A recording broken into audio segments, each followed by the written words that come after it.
Upstream, the Don River is invisible beneath a tangle of roads and railways. The tributaries that fed the river have been suppressed. Nothing but ghosts remain, remnants of vigorous life, like a clump of cattails. This is rather typical of most of the lost tributaries of the Don River. You can see from the hills up beyond that this was a drainage basin at one time. It flowed down through that drainage basin, through this channel, and out behind us here into the main river. The problem here is there's no water left to make this system work. That water from, in this case, the Rosedale community has all been captured in drains and sanitary sewers that are flushing the water down into the river, but in pipes. So all of the important ecosystem components of a small tributary stream have been lost. The important spawning areas, for example, that the fish would have moved up through the lake that have pools and riffles and rapids that would have been used by the fish for reproduction, those are all gone because there's no longer any water to sustain them. This stretch of the Don looks more like a natural river. But look again. The water lacks sufficient oxygen to support life. Bob Newberry wants to bring a little wildness back. So what we'd like to do is confine the flow a little bit, just so that we can get it going through a bit more of a notch here. Yeah, that's right. Well, let's build it up. Let's leave a flat spot in the middle here. Used to do this all the time as a kid, but what are we doing here? What we're doing really is creating a small model of what you call creating more diverse flow. By introducing these rocks in here, we've created a barrier that the water has to flow over the top of. And as it accelerates over the top, it picks up air in this face and sweeps it down into the water down below. And as it decelerates now, back into the more classic flow, you can see that there are air bubbles being swept back into the flow. A secondary effect, of course, is when you build these kinds of structures, these are the ideal aquatic insect habitats. These are the places that if you're an insect and you're trying to optimize your feeding efficiency, you would locate on the top of these boulders and little rocks.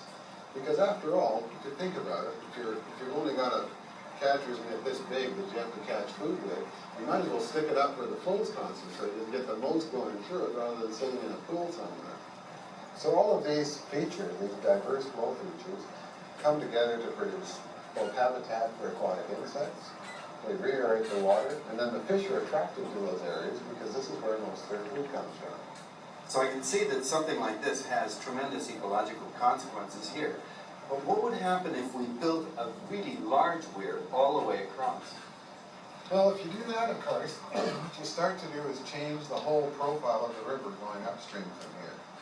And in a way, it would be recreating what would be here naturally. What once was here could flourish here again. A marshland fed by spring floods, and the river valley would come alive. The marsh would help break down pollutants in the water, provide habitat and food, and the whole community of life could recreate itself in the heart of the city.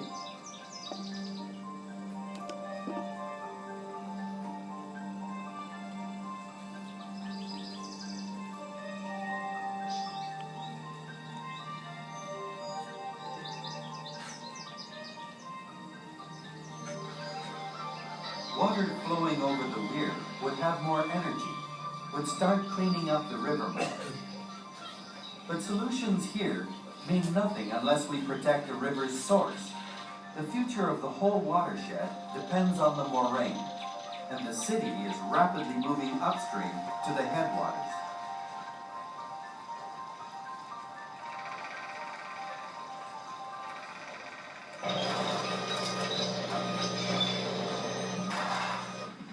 Garbage is the forerunner.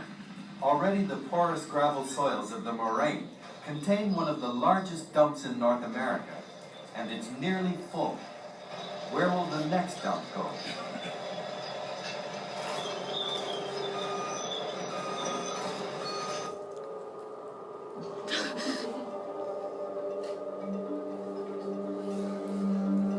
The city follows close behind, pushing its suburbs up the hillsides, stamping its pattern into forest and farmland.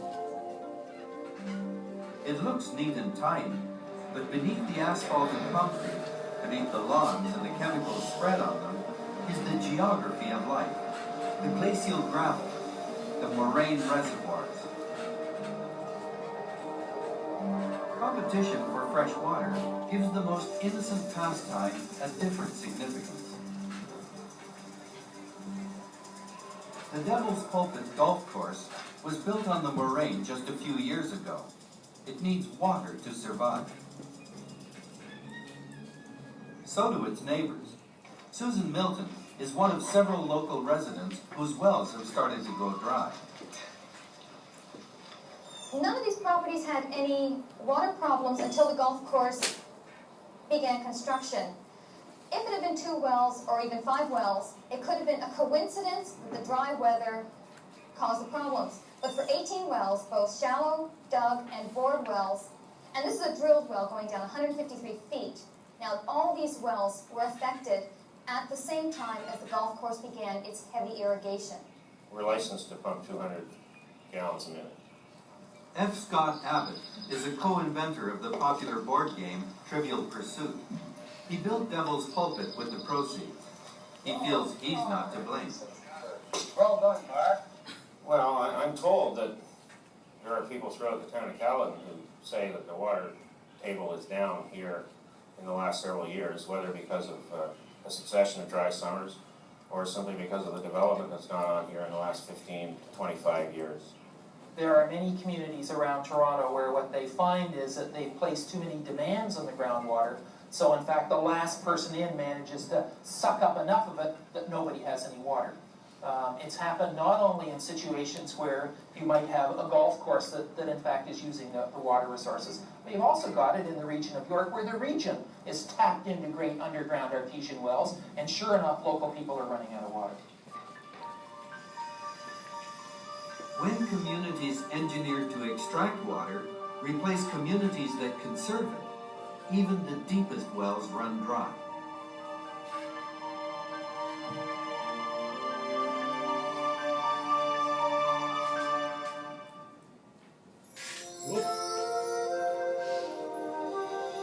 We'll come back with new plans for city living.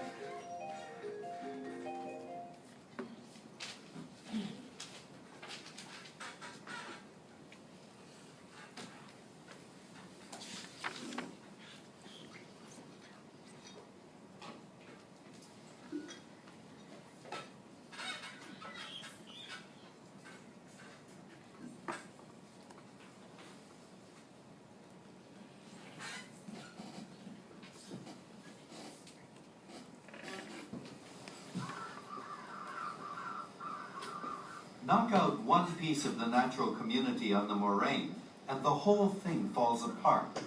It's happened before. During the last century, settlers came up the hills and cleared land that seemed so fertile.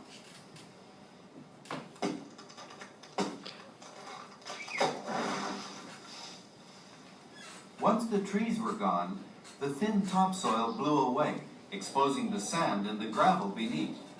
Many settlers found they'd made a terrible mistake. Creeks dried up as the water table dropped, and hundreds of farms were abandoned to the blowing sand. This forest, just outside the city, was part of that desert when Jim and Alwyn Walker first came here 50 years ago.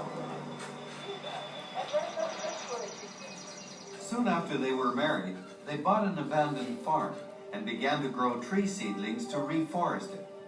They were part of a larger movement.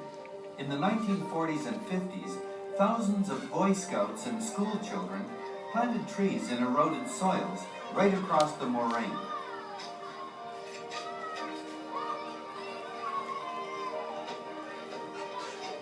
This is the forest Jim and Alwyn Walker restored. 2 million trees on 400 hectares. Even to them, it's remarkable.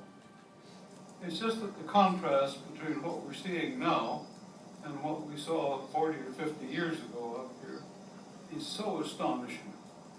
It was completely barren, bare, windswept, and with almost nothing growing in great patches of it. And now we're sitting here in the center of one of the plantations the trees are up straight for 30, 40 feet. I think it's just really amazing. Give them the birds something to sit on. You were just listening to a bird singing there, and certainly that no such bird was either here or sang in those days.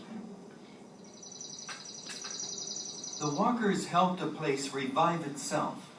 Trees created soil, brought back plants and animals. Trees raised the water table. Springs bubbled through the glacial sand again, and the water fed more growth.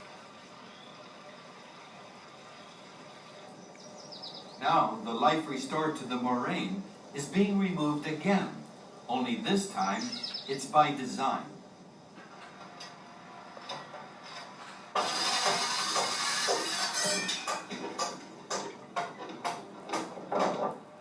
Suburban development does more than just cut down the forest.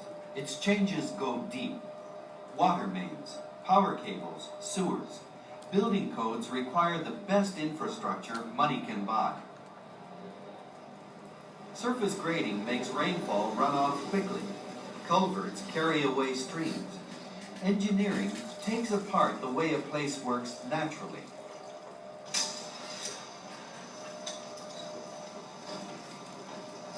Like it or not, these days if you want a newly built house, suburbia is generally your only option. But this toy town is a far cry from what people thought they would get when the movement out to the city's edge began 40 years ago. Andres Duaney is an architect and urban planner. Well, suburbia was originally conceived as a place that could join the best aspects of country living and city living. It was actually, one can identify its origins in the English Garden City movement. And they specifically said the cities are terrible and polluted, the country is boring and without opportunity. But there is a way of living in country towns which would have the advantages of city living, sophistication, lights, culture, neighbors, and the advantage of country living. And what has been lost is the complexity of the idea. And it has simply become, in my opinion, you have all the disadvantages of country living and all the disadvantages of city living. You have the culture of a cow town and you have the traffic of a metropolis. Exactly the wrong combination. The streets of suburbia are places where cars are happy. They flow freely, they're very wide, they can move relatively quickly. Suburban streets are relatively noxious to pedestrians. Ecologist Peter Bird blames urban sprawl on the car. The fact that the suburbs exist in the first place is because of the cheapness of fossil fuel in the late 1940s through the middle 70s. Because there was fossil fuels, developers could put houses out into what formerly had been cow pastures and move people out of them. Of course, now the inner city has grown all the way out to the suburbs, and the suburbs continue being layered on the outside of the circle.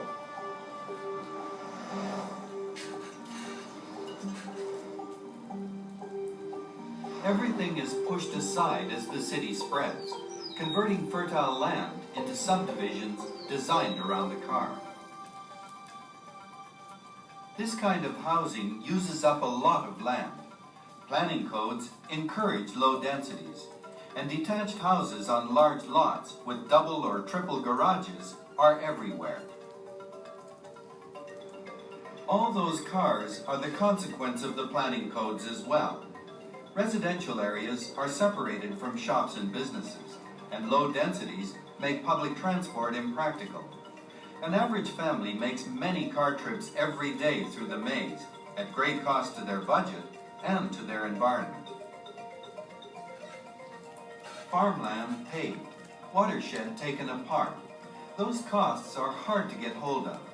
But in simple dollar terms, the pipes and cables and roads, the infrastructure which makes suburbia possible, are now beyond our collective purse. The freeway, the great symbol of modern life, turns out to be anything but free. Andres Duaney. There's hardly anything more expensive than building highways. If you knew the costs per mile of a highway, you would be horrified. It's It's many schools per mile. Every mile that you see of highway has cost schools. The fact that we were able to build as many highways as we did comes from a period of unnatural affluence, which is no longer with us. And we can no longer afford building highways. What we can afford is to be more intelligent. The only thing we can afford now is to go back to the older system, and that is, of course, to build villages and neighborhoods again and not highways to connect them.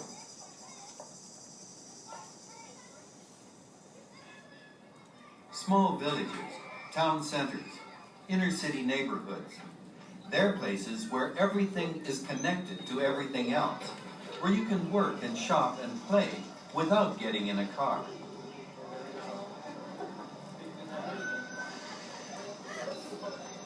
However we design the living space, the fact is most cities are growing rapidly. Toronto planners expect 50% more people over the next 30 years, and we have to find a place for them to live. John Sewell thinks we should grow where we already live, and that will take some creative thinking. What we're going to have to do is obviously make do with the existing infrastructure and use it to accommodate more people. So that's going to be one of the real pushes toward some form of intensification. But I think environmentally as well, people are beginning to think that spread simply doesn't solve the problem, it creates the problem. People have seen that not only in terms of the disappearance of green space of various kinds, natural features, but also in terms of air quality and automobiles. And they're trying to say, how can we get urban forms that don't rely so much on day-to-day use of automobiles?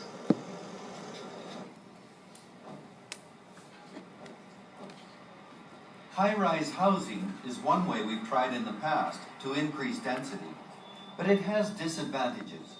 Building high-rises often means destroying existing neighborhoods without creating new ones, and many people want to live closer to the ground.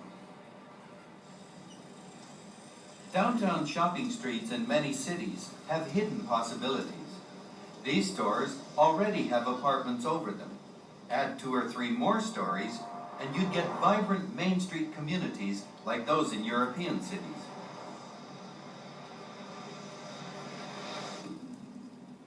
There are many models. Row housing, built 100 years ago, provides high densities along with privacy, gardens, and a sense of place. But returning to this isn't quite as easy as it sounds. Anders Dwayne. One can't just declare, well, I want to build a traditional neighborhood or a village and just expect to design it and get it permitted.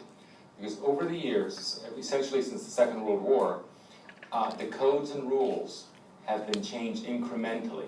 Each little change with a perfectly good intention. Let's make the streets a little bit wider, let's separate commercial from residential, let's prevent alleys. Incrementally, one bit at a time, they have made traditional neighborhoods illegal.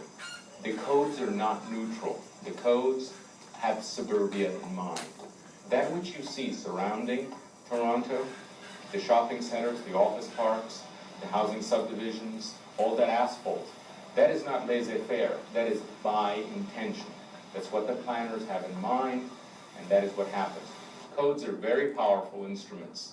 You can code suburbia. By the same token, if let's say a province or a section or a city would want to change itself, by changing the codes you could change the model. And within a very short time you would be having neighborhoods and villages again. Human habitat. Changing the rules will help to reconnect us to the sources of life. Calling a halt to urban sprawl means deciding what we value most and then laying down the law to protect it. John Sewell. I think it's going to be really important that we be clear about what we mean by protecting the environment and state it up front. So if we find that what we want to do is protect river valleys as an example or other natural features, we actually say it. Or if we're trying to protect wetlands, we say it. Maybe we want to say that when you're developing anything, you have to increase biodiversity. You can't decrease it. You have to plant more varieties of plants than were there originally. You have to try and get more kind of bugs in the water, those kinds of things. And we'd actually start building cities that were much more environmentally conscious than we ever thought possible. I'm always told, listen, we can't afford to protect the environment if we don't have a strong, healthy economy. And we're always presented the economy as against the environment. There's a dichotomy between the two. What we really need to do is bring together those people who understand this principle. And that principle is that the economy and the environment are not mutually exclusive events. They are mutually interdependent. They must be brought together. You can't walk in, use up, throw away, and move on. There is a contribution that you've got to make sure that the next generation at least has, as a minimum, has the choices you had. Otherwise, you're just a scavenger. Every city must solve the same problems and find its own way to transform itself. Peter Berg. The kinds of changes that we have to undertake to reverse what cities are currently doing to the planet are going to come about from either of two sources. Either because we decide to do them in the name of grace, cooperation, beauty, a sense of heightened livability, or because they're forced on us, because the faucet runs rust, because when you turn on the gas stove, the gas doesn't come on, because the lights go out, because the food is too expensive. It's either going to be one way or another. The choice really is ours. I'm not talking about one political party over another. I'm talking about a shift in the emphasis of civilization. We have to develop a human species on a planet together idea of mutualism and an immediately local idea of participating with the life systems around us. And what we have to do to succeed at this point is to stop participating as we have in the past in overwhelming nature and succeed at being sustainable, which is a whole new era for humankind.